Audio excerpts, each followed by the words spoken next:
After counting down my top 50 coasters on my last video, let's now look at those ranked from 51 to 100, my favorites of the supporting coasters. While many of my top 50 will have strong ejector airtime, variety, or intensity, this list is where you will find more rides that are not quite as intense and are more focused on inversions or floater airtime. And once again, my rankings are based on my personal experiences and what I enjoy about coasters. So I don't expect you to agree with my list. If everyone was exactly the same, this world would be boring. Now my coaster count is at 600 even, having visited Canada's Wonderland and most of the notable parks in the United States, with the exception of these. And here's my list of manufacturers. While B&M might not be my favorite manufacturer like they are for most enthusiasts, they dominate my list of supporting coasters. Parentheses are because clones will only take up one spot. And for the first time, RMC will be represented in this list. No Intamans make this list, as all of my favorites from them are in my top 50. Wood coasters are well represented, well ahead of my overall percentage. And in my states breakdown, the best 5 states are my top 5 in this list, and each state has at least 10 in my top 100. And for park chains, Six Flags easily led my top 50, but Cedar Fair easily leads this list, carrying a narrow edge in my top 100.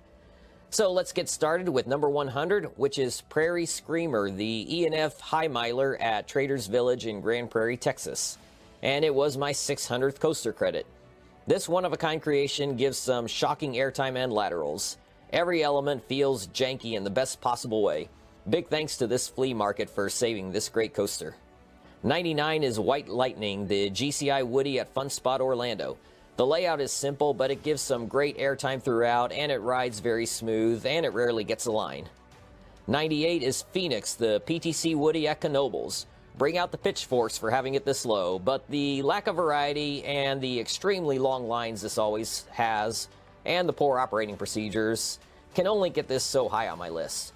The airtime may be a bit overrated, but it is quite good, made even better by the buzz bars and no seatbelts. It was a little rough, but not too much for me.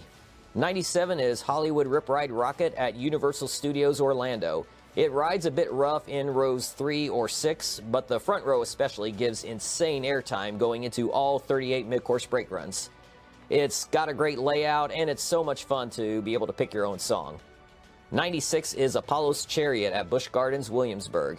It might have the weakest airtime of any B&M Hyper, but it has a beautiful setting, and it is very smooth. 95 is X-Flight at Six Flags Great America. It's my least favorite B&M wing coaster, as it can be a bit shaky, but it's a great layout with some of the best near-miss elements. 94 is Behemoth, the B&M Hyper at Canada's Wonderland. This gives some great floater airtime throughout, and the rattle isn't too bad. The Helix coming after the mid-course stop was an odd choice. 93 is Goliath, the B&M Hyper at Six Flags Over Georgia. This is one of the better layouts for any B&M Hyper, but it is a very rough ride. I ranked it higher after my smoother rides in 2016, but even as a rough ride, I can still enjoy the great floater airtime. 92 is Thunderhead, the GCI Woody at Dollywood. My November 2022 rides were far weaker than in the past, but it still had some decent airtime, and it's a great layout. 91 is Tatsu, the B&M Flyer at Six Flags Magic Mountain. I don't think the layout is nearly as good as Manta or Batwing, but it is a very graceful ride towering over the center of the park. Then the intense pretzel loop tries to kill you, but be prepared to be laying in the prone position on the final brake run for over 10 minutes because of the slow operations. 90 is West Coast Racers, the premier launch racing coaster at Six Flags Magic Mountain. The discomfort collars could ruin the ride, but if you can manage them, it is so much fun, providing some great airtime, inversions, and interactions with the other train, as it's a guaranteed duel every time, and you get to ride both sides without having to get off. 89 is Titan, the Giovanola Hyper at Six Flags Over Texas. It only has one airtime moment, but it does have great speed, and the helixes are very intense, causing many people to gray out, and it's one of the smoothest coasters in the world. I only rank it this high because of my long history with it, making it a sentimental favorite. 88 is Skyrocket, the premier launch coaster at Kennywood. With no discomfort collars, you are free to fully enjoy this ride. You get amazing airtime and hang time. The zigzag section is a little lame, but every other element was great on all my rides, even those final hills. It rides glossy smooth, and it was a walk-on for me all day long. 87 is Intimidator, the B&M Hyper at Carowinds. The trims don't bother me too much, as the hills all provide excellent floater airtime. Just like with Skyrocket, it may have one minor imperfection, but it's mostly great. 86 is Wild Eagle, the B&M Wing Coaster at Dollywood. This towers over the center of the park, giving some amazing views of the park and the Smokies, plus you get airtime and grade inversions. And it only has a very minor rattle. 85 is Diamondback, the B&M Hyper at Kings Island. This has some of the more unusual airtime for any B&M Hyper, which makes it a unique and fun layout. It kind of goes off into the woods briefly, but it is still very bright at night. It rode quite rough a few years back, but my more recent rides have been very smooth. 84 is Magnum XL200, the Aero Hyper at Cedar Point. The views from the lift hill are stunning, and those triangle hills on the return run give some amazing and janky airtime. The bumpiness and lack of variety keep it from getting higher on my list. 83 is Riddler's Revenge, the B&M stand-up coaster at Six Flags Magic Mountain. If you guys get the perch down low, this is a great ride. It is very intense with its size, speed, and the 6 inversions. 82 is Superman Krypton Coaster, the B&M Floorless at Six Flags Fiesta, Texas. It can ride a bit shaky, but it is a good layout, and the use of the quarry wall adds a lot. 81 is Joker's Jinx, the premier launch coaster at Six Flags America. Maybe it shouldn't be so far behind Poltergeist in my rankings, but Poltergeist has far better theming, and I have a longer history with it. I love these outdoor versions with the faster launch, no mid-course, and being able to see all the great head choppers. 80 is Green Lantern, the B&M stand-up at Six Flags Great Adventure. I think it's the smoothest of all the stand-ups, it has the best layout, and the perfect level of intensity. And the drop off the mid-course gives literal standing airtime in the back row. 79 is Hydra the Revenge, the B&M Floorless at Dorney Park. This is a very quirky layout, which is something I can appreciate. The lack of intensity works in its favor, making it ride glossy smooth with no worries about headbanging. Plus, it's one of the few B&M loopers with airtime. 78 is Kraken, the B&M Floorless at SeaWorld Orlando. On my recent trips, this has ridden very smooth for me. It's a great layout and is quite intense, and I love the use of the trenches. I still don't know why they removed the theming back in 2017 and replaced it with nothing, but the ride is still great. 77 is Medusa / Bizarro at Six Flags Great Adventure, my favorite B&M Floorless coaster. The sequence of elements has been done on other coasters, but it's executed so well here, as it's glossy smooth with no headbanging. 76 is Rampage, the CCI Woody at Alabama Adventure. I love the setting at the base of the mountain, and it's one of CCI's best layouts, with a nice variety of great ejector airtime, floater airtime, and laterals. 75 is GhostRider, the CCI Woody at Knott's Berry Farm. This is my favorite family coaster that I've ever ridden. Despite the size, it does ride very gentle with elements that are very drawn out, which is why I call it a family coaster. It is a very long ride with a couple moments of nice floater airtime and some good laterals. Even though it's not an intense ride, there's something about it that makes it a lot of fun. 74 is Twister, the in-house Woody at Knoebels. The more I thought about it, the more I felt that this was easily the best ride in the park. It has a few great moments of airtime, plus some very strong and sustained laterals that puts the rough legend to shame. And on that note, Twister rides very smooth, and it's a very unique and interesting layout. 73 is Mamba, the Morgan Hyper at Worlds of Fun. This saw a huge jump in my rankings as the mid-course was only lightly hitting in 2022, causing the return run of hills to give the most insane airtime, almost as good as Phantom's Revenge.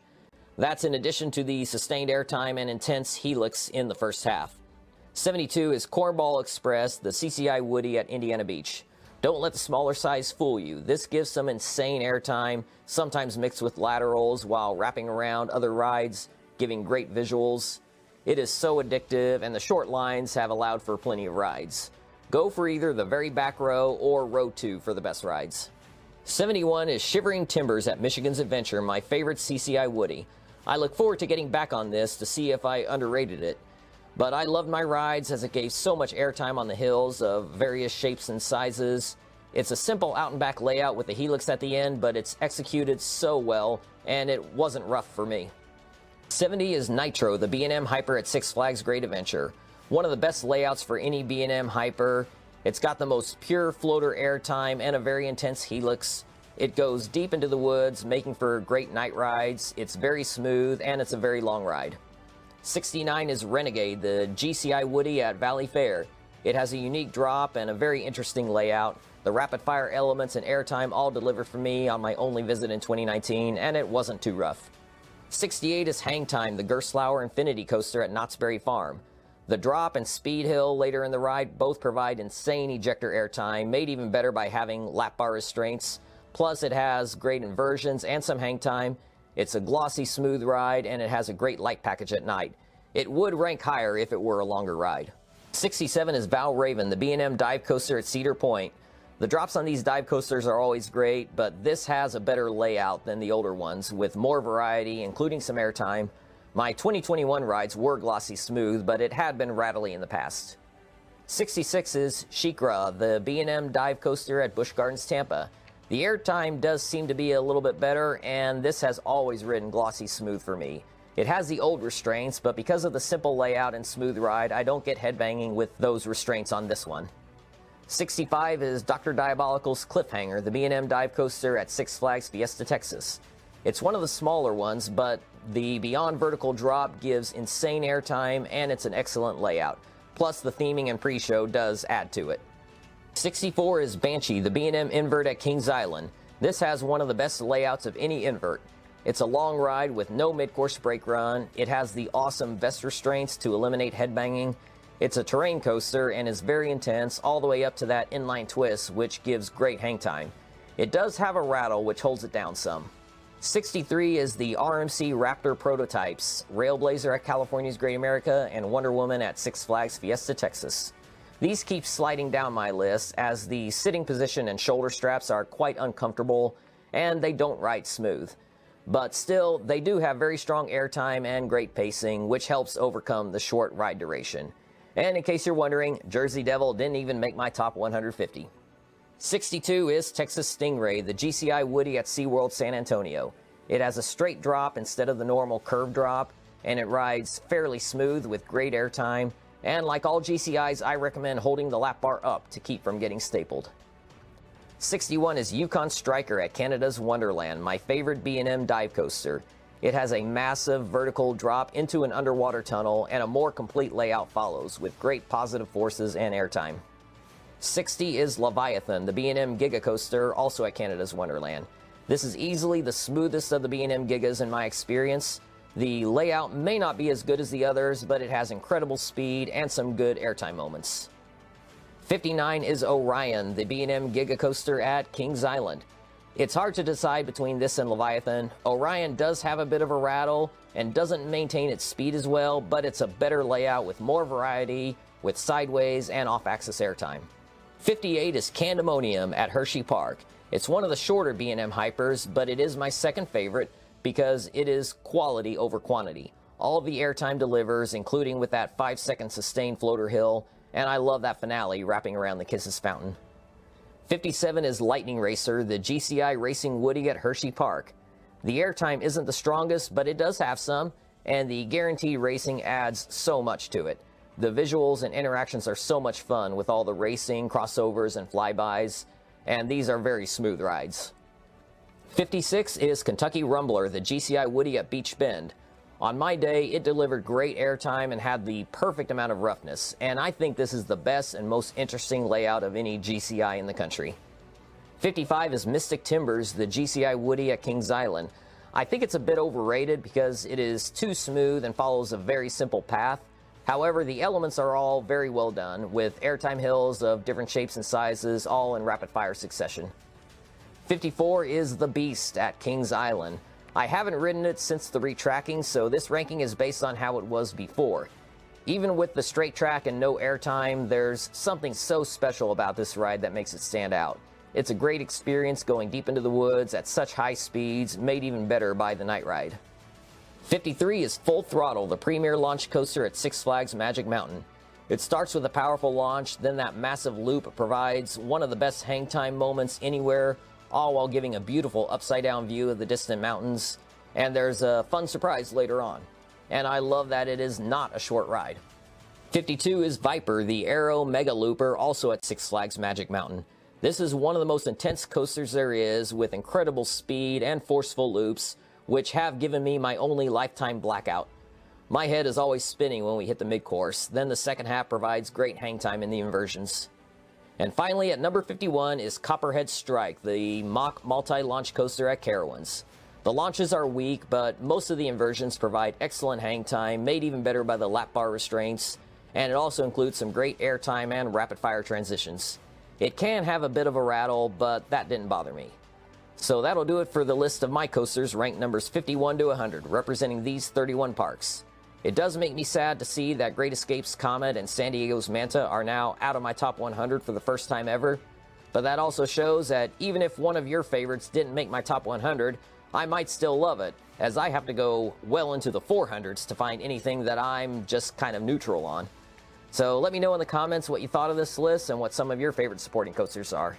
Thank you for watching, and I will see you next time.